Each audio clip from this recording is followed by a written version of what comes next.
Imagine for a second a game of football in a pre-industrial English village. There are no standardized rules, absolutely no formal boundaries, there's no referee blowing a whistle, and honestly, practically the whole town is involved in this chaotic, exhausting, and probably heavily bruising scramble that could literally last all day. And the crazy part? If you crossed over into the next village, the rules of the game would be completely different. Now contrast that wild scene with the highly regulated, precision-timed, multi-billion-dollar global spectacles that we watch today. How on earth did we get from that unrecorded local chaos to the massive, structured sporting ecosystems that dominate our weekends?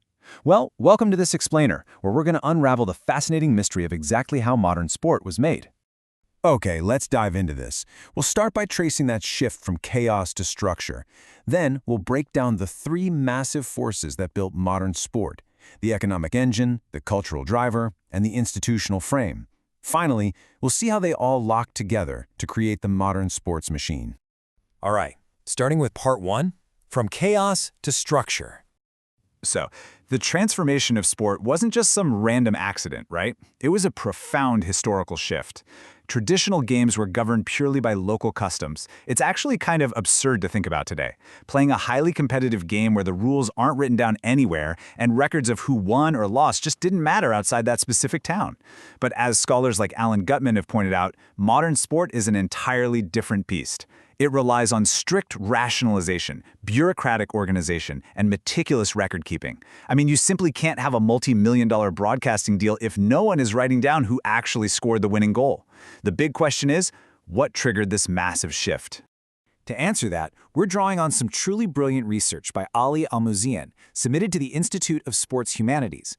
This analysis dives deep into history and reveals that it actually took three major, interdependent forces, all interacting at the same time, to completely reshape our social environment and give birth to organized sports. And this brilliantly illustrates the core idea. Think of modern sport as a vehicle. To get it moving, it needed a massive engine, right? That was provided by economic forces. But an engine without a steering wheel is useless. It's just chaotic momentum. So, social and cultural forces acted as the driver to give it some actual direction. Finally, you need a heavy-duty chassis to hold all that energy together so the vehicle doesn't just fly apart on the highway. And that is the institutional frame. Let's pop the hood and look at that first force. Section 2, the economic engine. We are talking about the Industrial Revolution here, an era that completely rewired society. It happened in a few distinct steps. First, urbanization packed everyone into dense, crowded cities. Then came a really fascinating irony. The grueling schedules of industrial factory work actually gave birth to the working-class sports fan. Imagine being a factory worker pulling an exhausting 12-hour shift. Well, with the introduction of the Factory Acts and the Saturday half-holiday, workers suddenly had legally protected leisure time. They desperately needed entertainment. And finally, the massive expansion of the railways meant that teams and these newly liberated fans could actually travel between cities for regular scheduled matches. Now, what's really interesting here is just how fast this happened. Look at the money. In the years leading up to 1914, average gate receipts for major matches jumped from around £127 to over £210. This was a massive turning point.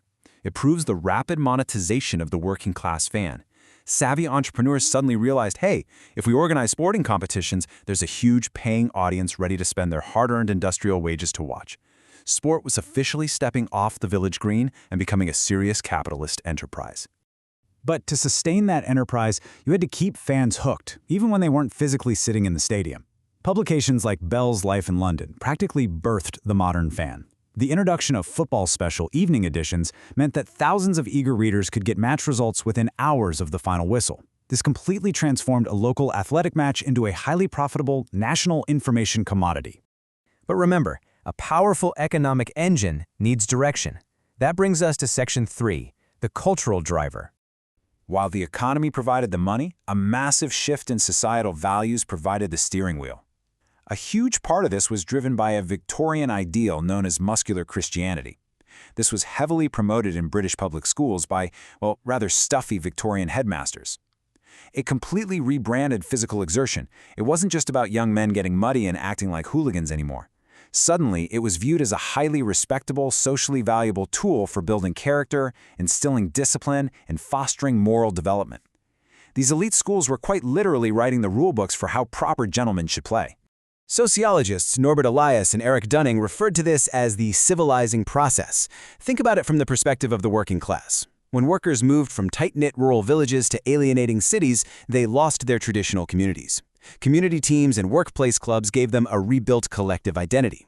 It became this vital social glue. Plus, civic authorities absolutely loved this cultural shift because structured sport provided a healthy, moral alternative to the perceived vices of the dark industrial city.